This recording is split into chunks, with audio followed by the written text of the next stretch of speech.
셋째 날, 말씀을 듣는 자와 듣지 않는 자. 우리가 첫째 날에는 하나님의 신성에 대해서 공부했죠. 예수 그리스도는 하나님이시다.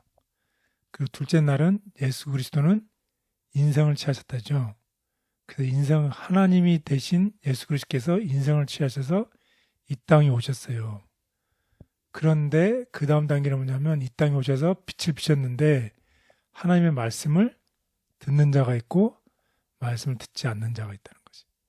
그래서 예수 그리스도를 영접하는 자가 있고 예수 그리스도를 거절하는 자가 있다는 것입니다. 예수님께서 창조주로서 태초에 빛과 어둠을 창조하셨어요. 그리고 빛 대신 예수님께서 어둠이 되는 이 세상에 오셨다는 것이에요. 그런데 우리에게는 선택이 있어요. 영접할 수도 있고 거절할 수도 있다는 것입니다.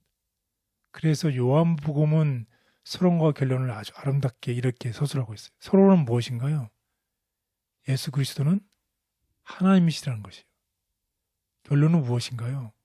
예수 그리스도께서 인성에 대해서 이 땅에 오신 이유는 우리로 생명을 얻게 하려 한다는 것이에요.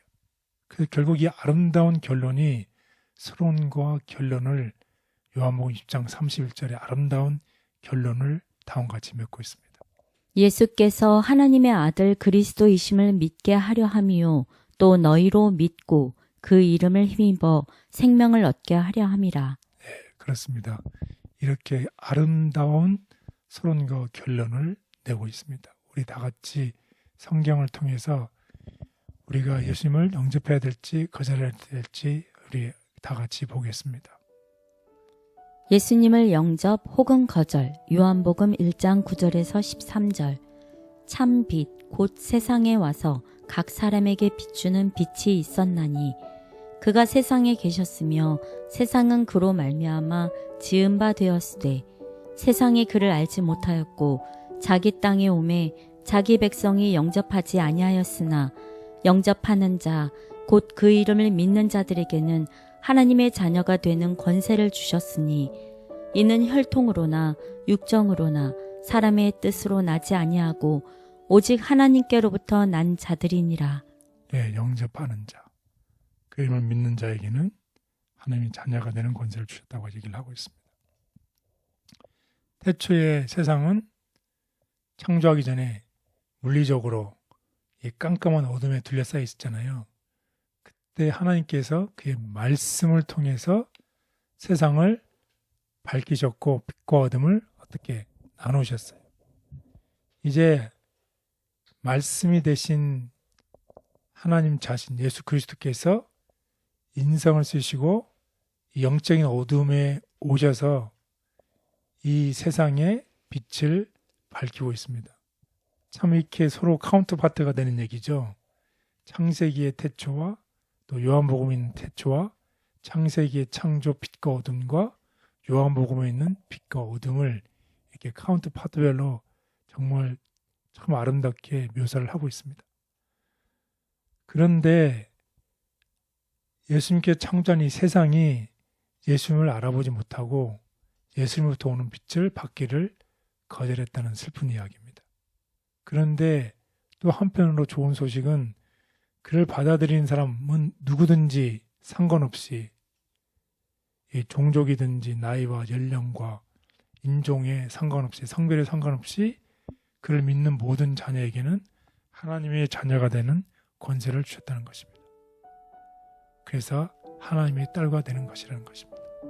이런 일들이 오직 무엇을 통해서 이루어진다는 것인가요? 예수 그리스도의 은혜를 통해서 이루어진다는 것입니다. 오직 은혜를 통하여 이루어지는 것.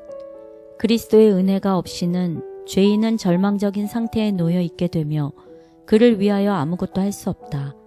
그러나 거룩한 은혜를 힘입을 때 초자연적인 능력이 인간에게 부여되며 그 능력이 인간의 정신과 마음과 품성에 역사하게 된다. 그리스도의 은혜를 나누어 받음으로써만 죄의 가증한 정체를 분별하게 되며 마침내 죄를 영혼의 성전에서 쫓아낼 수 있다. 우리가 그리스도와 사귀고 구원의 사업을 위하여 주님과 더불어 연합하게 되는 것도 오직 은혜를 통하여 이루어지는 것이다. 믿음은 하나님께서 죄인들에게 사유하심을 약속할 만한지를 다루어 보시는 조건이다. 그것은 믿음 안에 구원을 얻을 수 있는 어떤 공덕이 있어서가 아니라 죄의 치유제로 마련된 그리스도의 공로를 그의 믿음이 붙잡을 수 있기 때문이다. 믿음은 죄인의 범죄와 결함 대신에 그리스도의 완전하신 순종을 제시할 수 있다. 죄인이 그리스도가 자신의 개인적인 구세주이심을 믿을 때 하나님께서는 그분의 변함이 없으신 약속을 따라서 그의 죄를 용서하시고 그를 값없이 의롭게 하신다. 회개한 영혼은 자신의 대치물이며 담보물인 그리스도께서 자기를 위하여 죽으셨고 그의 대속이 이루어지고 그의 의가 됨으로 자신의 의롭다 하심이 이루어졌다는 사실을 깨닫게 된다. 요한복음의 중심 주제는 사람이 어떻게 예수님을 받아들이는지 혹은 거부하는지에 대한 것이며 그것은 주어진 말씀을 어떻게 대하는가에 의해 시작된다. 생명이요 빛이신 분. 구주 예수님이 죄로 죽어가는 세상의 암흑을 비춰줄 수 있는 유일한 빛이시다. 그리스도에 관한 기록으로 이런 것이 있다. 그 안에 생명이 있었으니 이 생명은 사람들의 빛이라. 그리스도의 제자들이 빛을 전하는 자가 될 수 있었던 것은 그분의 생명을 받음으로써였다. 영혼 가운데 있는 그리스도의 생명과 품성에 나타난 그분의 사랑이 그들을 세상의 빛이 되게 하였던 것이다. 세상을 새롭게 볼 수 있는 안목을 주셔서 감사합니다. 제게 있는 나쁜 생각과 부정적인 견해들을 이겨내고 주님께서 주시는 빛 가운데 세상을 보기를 원합니다. 저와 함께 하셔서 저의 마음을 변화시켜 주시고 새롭게 만들어 주옵소서. 예수님의 이름으로 기도드렸습니다. 아멘.